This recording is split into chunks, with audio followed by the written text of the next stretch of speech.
बाबा का समाधि मंदिर पहला मुरलीधर मंदिर बनाने का था। बाबा की आज्ञा के अनुसार गोपालराव बुट्टी और श्यामा देशपांडे ने बाबा की आज्ञा ली कि मुरलीधर का मंदिर बनाना है। तो वो जैसा मकान बना हुआ था उसको वाड़ा बोलते हैं, वो वाड़ा बनाया था, तो रहने के लिए वाड़ा बनाया था। मगर उनको जब स्फूर्ति हुई या मुरलीधर की प्रतिष्ठापना है, कृष्ण कन्हैया की मूर्ति का स्थापना चाहिए, तो बाबा की आज्ञा लेने के लिए वो द्वारका में गए। तो बाबा बोले आप मुरलीधर की प्रतिष्ठापना कर सकते हैं वहाँ, वैसा ही मंदिर बनाओ। तो एक्चुअली वो चबूतरा वही बन गया कि जिस चबूतरे पर कृष्ण कन्हैया की मूर्ति यानी कि मुरलीधर की मूर्ति स्थापन करनी थी। मगर बाबा बीमार पड़ गए और बाबा का आखिरी सेंटेंस था, वाक्य था कि मेरा देह पुटीवाड़े में रख दो।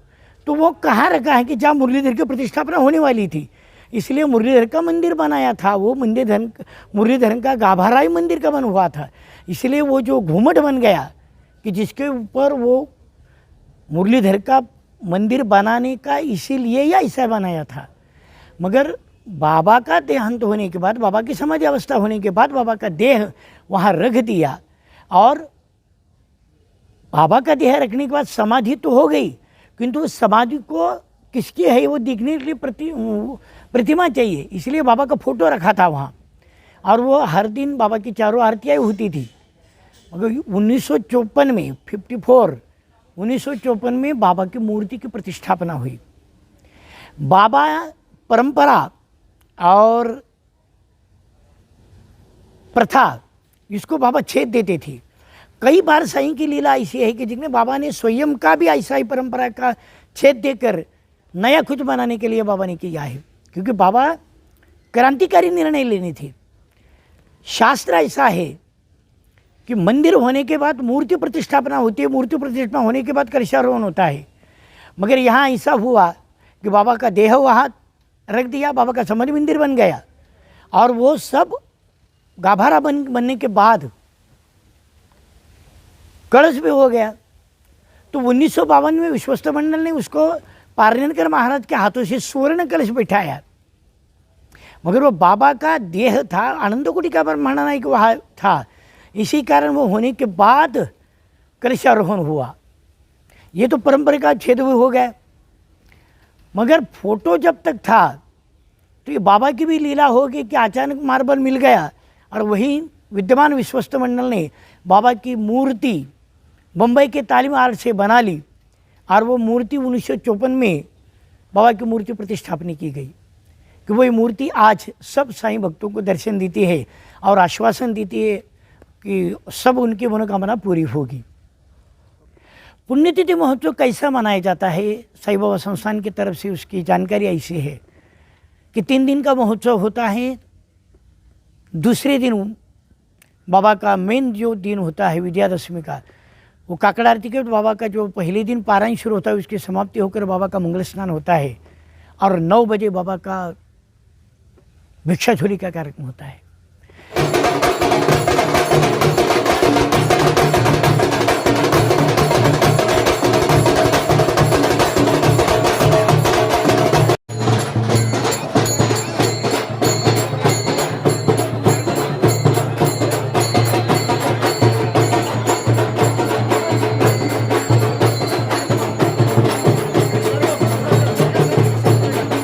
ये भिक्षा झुरी का कार्यक्रम क्यों, तो बाबा का वर्णन हेमाडपंत ने साहित्यरित्र में किया है कि करतल भिक्षा पाच घरा तरुतल वा राष्ट्र प्रहरा मांडून थिता प्रपंच सारा लोका शिकविती। आतिथ्य यज्ञ का जो महत्व है वो महत्व दिखलाने के लिए बाबा 5 घर भिक्षा मांगते थे। गृहस्थाश्रमी जो आदमी है उनको अतिथि भोजन इम्पॉर्टेंट है। अतिथि को भोजन दिए बगैर जो खाना खाएगा उसको प्रायश्चित्त लेना पड़ता है और वो सिखाने के लिए बाबा 5 घर भिक्षा मांगते थे। और उसका स्वरूप हर आदमी को होना चाहिए, वैराग्य प्राप्त होना चाहिए, अतिथि भोजन का याद आना चाहिए। इसीलिए वो प्रतीकात्मक स्वरूप भिक्षा झोली का कार्यक्रम 9 बजे होता है। 10:30 बजे बाबा का समाराधना विधि शुरू होता है। आम आदमी का श्राद्ध विधि होता है, वैसा संत यति बाल ब्रह्मचारी उनका नहीं होता, उनका समाराधना विधि होता है। समाराधना विधि में बाबा की मूर्ति को रुद्राभिषेक होता है। रुद्राभिषेक के बाद जो रुद्राभिषेक का तीर्थ होता है, वो तीर्थ कलश में लेकर कलश की पूजा होती है और 16 ब्राह्मण को क्षण देकर गुरु, परम गुरु, परमेश्वरी गुरु, परात्पर गुरु और 14 केशवादि नाम ये लेकर सबको क्षण देकर उनको वस्त्र प्रदान कर देते हैं, अन्न प्रदान कर देते हैं, दक्षिणा देते हैं। और बाबा की षोडशोपचार पूजा के बाबा को वस्त्र, दक्षिणा, स्वर्णालंकार भी बाबा को अर्पण करते हैं। समाराधना विधि ऐसा होता है बाबा का। उसी दिन 16 ब्राह्मण और सवाष्ण भोजन भी होते हैं कि बाबा का प्रतीकात्मक स्वरूप समाराधना विधि बाबा के समाधि मंदिर के सामने होता है। तो ये बाबा का समाधि अवस्था होने के बाद पहले संवत्सरी को यानी पुण्यतिथि महोत्सव का पहला महोत्सव होने के लिए भी थोड़ा सा भक्तों में संभ्रम था। कई भक्त बोलते थे कि बाबा का देह एकादशी में तिथि में गया है, इसलिए बाबा का एकादशी में करेंगे। और कई लोग बोलते थे कि नहीं, सूर्योदय को विजयादशमी थी, इसे विजयादशमी करनी चाहिए। तो इसका जवाब मिलने के लिए काका साहेब दीक्षित, काका महाजनी, श्यामा देशपांडे, तात्या कोते पाटिल, गोपालराव बुट्टी, ये सभी ने चिट्ठी लिख दी कि दशमी को करो या एकादशी में करो। बाबा के सामने आकर छोटा सा अर्भक को वो चिट्ठी उठाने के लिए बता दिया, तो चिट्ठी में आया विजयादशमी करना चाहिए। तो तभी से आज तक बाबा के 104 साल हो गए। 104वां ये पुण्यतिथि महोत्सव मनाया जा रहा है। हर साल की तरह इस साल भी साईं बाबा का 104वां पुण्यतिथि महोत्सव विजयादशमी पे संपन्न होने जा रहा है। ये 4 दिवसीय समारोह होता है और ये 4 अक्टूबर से 7 अक्टूबर तक किया जाएगा। और इस महोत्सव के लिए, इस उत्सव के लिए श्री साईं बाबा संस्था ने पूरी तरह से तैयारी करके रखी है।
और इस बार प्रसादालय में 4 ही दिन भाविकों को मिष्टान्न का आस्वाद दिया जाएगा।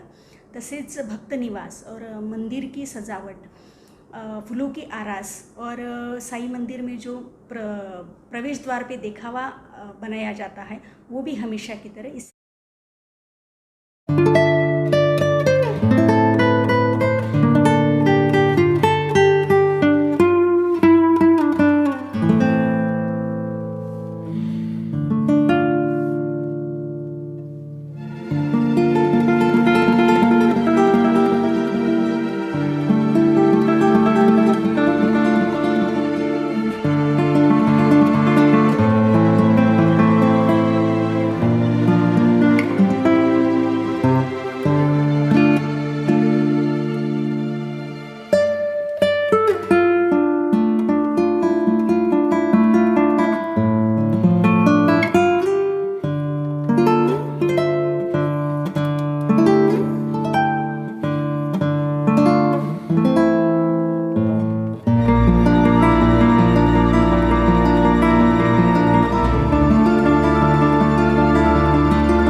जननी माँ दुर्गा, तुम ऐसा नहीं कर सकते महिषासुर। तेरा अंत अब निश्चित है महिषासुर, वो भी मेरे हाथों। तू क्या मेरा सामना करेगी? मैं हूँ महिषासुर, मेरी ताकत के सामने कोई भी नहीं टिक सकता, कोई भी नहीं।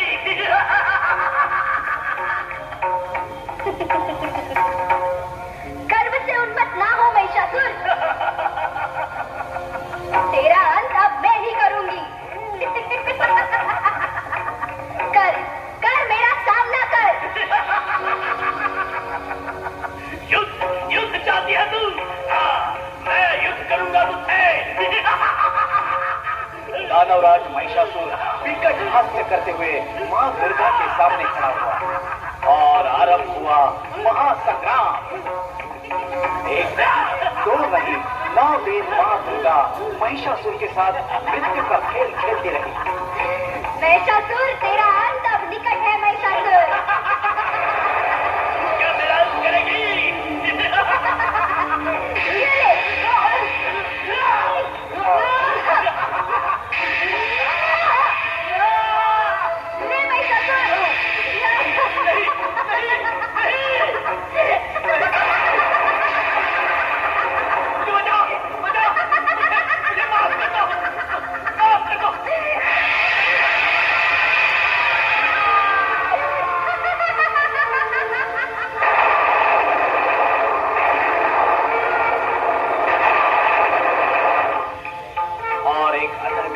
महिषासुर का विनाश करते हुए मां दुर्गा ने तीनों लोगों को महिषासुर के भय से मुक्त किया।